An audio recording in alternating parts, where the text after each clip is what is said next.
La team, nous allons écouter ici Kémy Seba. Kémy Seba qui répond aux questions d'un journaliste depuis l'Italie concernant la France-Afrique. Cette France-Afrique-là qui nous attrape le cou et qui nous empêche de respirer comme il faut, même s'il faut avouer qu'ils ne sont pas les seuls responsables. Parce que leur donner toutes les responsabilités fera donc de nous des irresponsables. Les premiers responsables aussi sont ceux qui nous dirigent. Ils l'ont accepté. Ils ont même signé des accords pour certains pour venir au pouvoir. C'est-à-dire avant de venir, ils se sont arrangés, sachant très bien que quand ils viendront au pouvoir, ceux-là vont faire ça et eux ils pourront faire ça. Juste pour le pouvoir, ils étaient prêts à tout céder, juste pour prendre le pouvoir. Donc c'est pas que la France, et c'est pourquoi c'est bien dit la France-Afrique. Parce que c'est entre les Français et certains Africains qui se sont mis ensemble pour complètement détruire l'Afrique.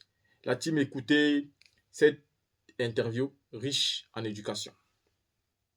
Bonjour, Monsieur Seba, et merci pour avoir accepté notre invitation ici. Buongiorno, bonjour à vous. Bonjour. Vous êtes un des principaux représentants du panafricanisme à niveau mondial. Et vous avez donc lutté contre l'impérialisme en Afrique, contre l'exploitation du pays africain, contre aussi la monnaie, les francs CFA, la monnaie du colonialisme. Et aujourd'hui, vous êtes ici en Italie. Donc, je vous demande, quelles sont les principales étapes de votre voyage ici en Italie et quel accueil vous avez reçu ici? Alors, je suis venu en Italie dans le cadre de ma tournée mondiale des diasporas africaines dans le monde, parce qu'il est important, lorsque l'on parle de panafricanisme, de réunir les diverses parties de nos communautés qui sont installées en Afrique, mais aussi en dehors du continent africain. Et essayer de donner une orientation dans le cadre de la lutte contre le globalisme néolibéral, donner une orientation à nos communautés qui, malheureusement, de par la paupérisation, de par l'ostracisme qu'ils connaissent un peu partout, finissent par tomber parfois dans des orientations et des combats qui ne sont pas les nôtres. Je ne pense pas que l'objectif pour les diasporas africaines soit de chercher à être dans une dimension d'être instrumentalisé par le globalisme sur les questions uniquement de l'antiracisme. Le combat véritable pour nos diasporas doit être l'autosuffisance et l'autodétermination sur le terrain économique, politique, afin que ce soit à l'image des communautés chinoises, des diasporas qui puissent solidement aider le continent africain à lutter pour ce processus d'autodétermination et de véritable indépendance. Donc mon combat et mon travail lors de ces séjours est un travail d'échange avec la communauté et de réactualisation sur les thématiques qui sont, je pense, importantes à l'heure actuelle. Il y a eu une période où le combat était le communisme contre le capitalisme. Le combat aujourd'hui, c'est simplement les peuples enracinés contre le globalisme néolibéral, à la fois sur le terrain économique et sociétal. Et selon vous, quelle réaction vous avez vue, vous avez écoutée ici en Italie par le public? Vous pensez que le public italien a l'habilité de comprendre cette thématique? Je pense, de par les échanges que j'ai avec la plupart des frères et sœurs qui discutent avec nous, qui nous reconnaissent et qui nous témoignent de leur affection, je pense qu'il y a deux sentiments, deux attitudes de ce public. Il y a le sentiment par rapport à ce que les Africains ici vivent au quotidien. Bien souvent, ils ne sont pas forcément dans des conditions économiques des plus faciles. L'Italie est un pays qui lui-même est en proie aux difficultés économiques sur bon nombre de points. Et donc, il n'est jamais facile en période de crise économique mondiale pour les minorités de pouvoir vivre dans des conditions des plus sécurisées. Mais de l'autre côté, ces diasporas sont liées au continent africain. Donc, elles voient les mobilisations et le combat pour l'autodétermination et contre le néocolonialisme que nous menons. Et donc, il y a un sentiment d'appartenance et de fierté d'une grande partie des jeunes Africains, immigrés africains avec lesquels nous travaillons, avec lesquels nous échangeons. Ils se sentent concernés par notre travail et je pense qu'il y a la possibilité d'amplifier ce processus de compréhension des enjeux et leur faire admettre et accepter que la dimension géopolitique en Afrique doit être reliée à la problématique qu'ils vivent au quotidien, parce que ce sont les deux facettes d'une même pièce. Ça, c'est clair, cette question, cette explication. Je vais vous dire qu'ici en Italie, on a, surtout en général à niveau politique, il y a deux partis. La droite qui va dire il faut aider les Africains chez eux. Il faut que les Africains ne partent pas pour venir ici en Europe. De l'autre côté, on a la gauche qui dit il faut accueillir tous les Africains ici, il faut faire que toute l'Europe va accueillir les Africains. Qu'est-ce que vous pensez de ces deux modalités de penser la réalité aujourd'hui? Moi, je pense qu'aucun de ces deux courants n'est le bon, ni la gauche ni la droite, ni l'extrême droite de Mélanie, ni l'extrême gauche qui est aujourd'hui dans le globalisme, même s'ils ne le savent pas. Je pense qu'il y a une autre voie entre ces différents courants qui sont évoqués, une voie d'enracinement sur le terrain identitaire et sur le terrain de la tradition, et une voie de compréhension de la nécessité de lutter contre le globalisme en tant que tel. Le problème n'est pas de dire, comme la droite le dit, il faut que tous les Africains partent, parce que les Africains qui viennent ici sont dans une dynamique de suivre la prédation et le pillage des matières premières et des ressources minières qui sont présentes sur notre continent et qui sont importées du côté de l'Union européenne. Et de l'autre côté, quand la gauche dit qu'il faut accueillir tous les Africains, le problème n'est pas d'accueillir tous les Africains. Parce que l'arrivée des Africains en Europe est une conséquence. Mais la cause, c'est le pillage des matières premières. Et le vrai débat sur lequel ni la droite ni la gauche ne parlent, c'est sur la nécessité de cesser le pillage des matières premières en Afrique. Et c'est ce qui va entraîner que les Africains voudront moins voyager, parce que s'ils peuvent vivre avec leurs ressources, pourquoi voulez-vous qu'ils aillent ailleurs? Sachant qu'il faut quand même toujours rappeler, parce qu'on a tendance à l'oublier, que les 3/4 des migrations africaines sont internes au continent. Il n'y a qu'un quart des migrations africaines qui sont hors continent. Et dans ce un quart, il y a les États-Unis, il y a l'Asie, il y a le Moyen-Orient et là, il y a l'Europe. Donc parfois, on a une vision déformée des réalités et cela empêche d'avoir une bonne lecture des événements. Et maintenant, je veux introduire l'argument qui, je pense, est, je ne sais pas si est l'argument central, mais c'est très important, c'est-à-dire un argument économique, la monnaie. Parce qu'on va parler de la monnaie coloniale, c'est-à-dire les francs CFA. C'est en partie du pratique faite par les États européens en Afrique, en particulier la France avec cette monnaie. Et en particulier, je vais vous demander d'expliquer à notre public quelles sont les principales caractéristiques de cette monnaie et c'est comment que cette monnaie va à gérer l'économie de plusieurs pays africains. Alors je vous remercie infiniment pour cette question. Je pense que vous savez que j'ai, avec mon ONG Urgence panafricaniste, mené ce combat contre justement la monnaie coloniale. J'ai été incarcéré pour cela. Je suis interdit de rentrer dans plusieurs pays en Afrique pour cette raison. Et donc c'est vraiment un sujet qui est central dans notre réflexion politique et dans le cadre, de manière générale, de nos activités. Je vous dirais simplement que lorsque l'on parle du franc CFA, on parle d'une monnaie qui a été créée dans les années 40, dans le but justement de permettre que les entreprises françaises puissent exporter les ressources sur le continent africain sans avoir de contrôle émanant de quelconque suprastructure en tant que telle. Par la suite, le franc CFA est devenu, c'est ce qu'il est aujourd'hui, une monnaie donc arrimée à l'euro. Cela permet aux entreprises européennes de faire leur business sur le continent africain sans aucun contrôle en tant que tel. Mais l'euro est une monnaie beaucoup trop forte pour nos économies locales. Cela anéantit tout processus de compétitivité. Et cela entraîne d'ailleurs que la balance commerciale des pays d'Afrique de la zone franc est déficitaire. Aucun développement ne peut se faire sur le terrain économique en Afrique tant qu'on aura une monnaie qui est beaucoup plus forte que nos économies. En adossant le franc CFA à l'euro, on avantage les entreprises françaises et les entreprises européennes, mais on n'avantage pas les entreprises africaines. De l'autre côté, nous revendiquons un taux de change flexible, arrimé à un panier à devises, de telle sorte que la fluctuation de ce panier à devises pourra être adaptée à la fluctuation de nos économies. C'est un objectif central.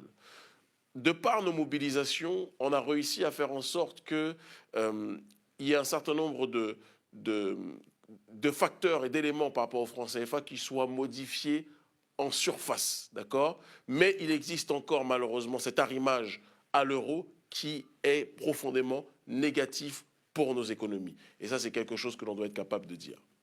Et à cet égard, vous avez organisé des initiatives pour lutter contre cette monnaie. Qu'est-ce que vous pouvez dire à ce niveau? Écoutez, on a organisé, comme je vous le disais, des mobilisations partout en Afrique francophone et même dans la diaspora sur ces questions. Certains d'entre nous ont été arrêtés, incarcérés pour cela. Et je pense pouvoir dire simplement que c'est à la suite de ces mobilisations qu'il y a eu des modifications structurelles de surface, certes, ce n'est pas assez, mais des modifications structurelles par rapport justement à la question notamment de la Banque centrale. Au départ, c'était censé être d'autres structures qui géraient notre monnaie. Aujourd'hui, tout est centralisé, ou du moins est censé l'être, par rapport aux banques centrales africaines. Ça, c'est le fruit justement de nos réflexions. Mais il y a encore, comme je vous le disais tout à l'heure, l'arrimage à l'euro qui reste un problème. Donc, pour l'instant, en fait, les dirigeants africains, il y a un débat entre deux camps, le camp anglophone et le camp francophone. Le camp anglophone est d'accord avec les mobilisations populaires que nous organisons. Ils disent qu'il faut qu'il y ait un arrimage, un panier à devises et non pas un taux de change fixe vis-à-vis de l'euro. Les pays d'Afrique francophone qui sont encore manipulés et colonisés par la France veulent suivre le président Emmanuel Macron et donc veulent un taux de change fixe arrimé à l'euro. Il y a un vrai débat autour de ça. La crise du Covid a ralenti les discussions interétatiques. Nous attendons de voir l'évolution de cette situation. Et si nous voyons que ça stagne, eh bien nous relancerons évidemment les hostilités à travers nos mobilisations. Donc, vous avez dit qu'il y a des dirigeants qui sont sensibles à cette thématique-là. Et à cet égard, pendant ces derniers mois, on avoue qu'il y a aussi un changement au niveau des présences françaises dans les territoires africains. Parce qu'on a vu la situation en Mali, par exemple, où les militaires français ont été expulsés par les pays et aussi l'activité de l'ONG français a été bloquée. Et aussi, on a vu la même chose, je pense, en Burkina et aussi dans la République centrafricaine. Donc, qu'est-ce que vous pensez de ces choses qui se sont passées en Afrique pendant ces derniers mois? Alors, je vais répondre en finissant ma réponse précédente en vous disant que nos mobilisations sur le terrain du franc CFA ont permis de fermer les comptes d'opération. Les comptes d'opération, ce sont des éléments centraux dans le processus de domination du néocolonialisme français sur le terrain monétaire.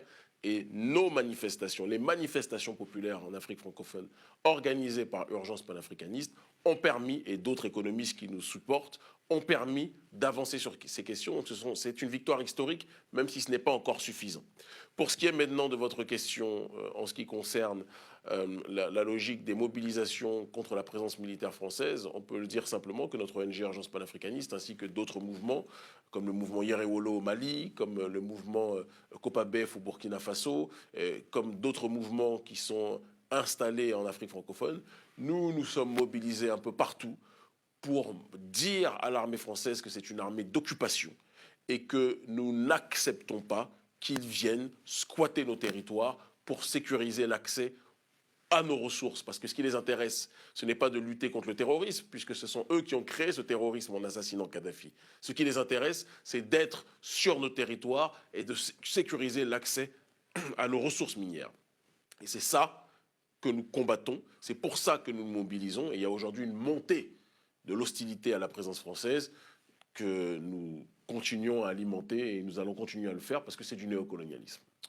Et en Europe, on a parlé beaucoup de la dernière visite d'Emmanuel Macron, en particulier en Congo, et en particulier des débats qui s'est passé entre Emmanuel Macron et le président du Congo. Qu'est-ce que vous pensez de la position assumée en public par le président du Congo?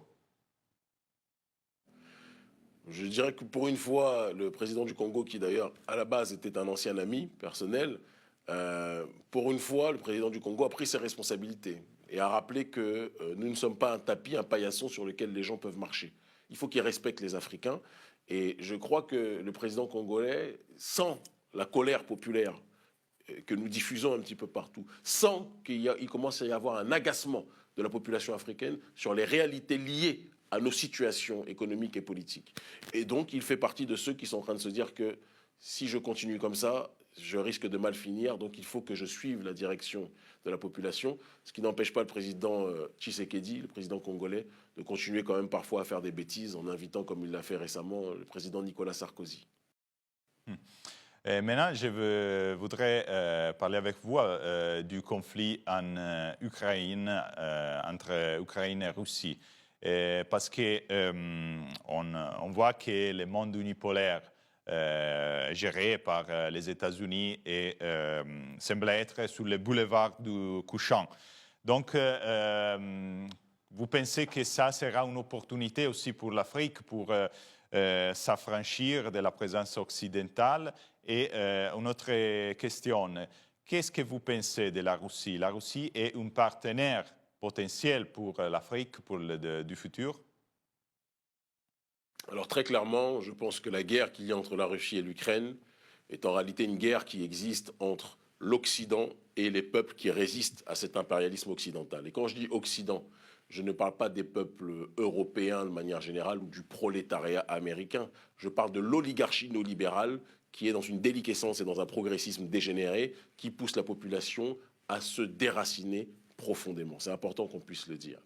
Et face à cet Occident dégénéré, il y a des nations enracinées qui ont leur réalité, qui ont leurs qualités et leurs défauts. Il ne s'agit pas de les magnifier ou de les déifier, mais qui résistent avec les armes qui sont les leurs face à cette hydre néolibérale que nous exposons. Et sur ce terrain, la Russie mène un travail de résistance avec la Chine qui est extrêmement important. Est-ce que c'est une opportunité pour les populations africaines que de voir cette guerre? Je dirais évidemment que quand l'Occident est en bataille avec un autre camp, ceux qui sont asphyxiés par l'Occident ont là une possibilité d'enlever la main qui est posée sur leur cou et enfin agir pour aller dans ce processus de libération et d'autodétermination. Est-ce que maintenant la Russie ou la Chine sont les messieurs des Africains? Je suis un souverainiste africain, donc je vous dirais non. Ce n'est pas la Russie ou la Chine qui vont sauver les Africains, ce sont les Africains qui vont se sauver eux-mêmes.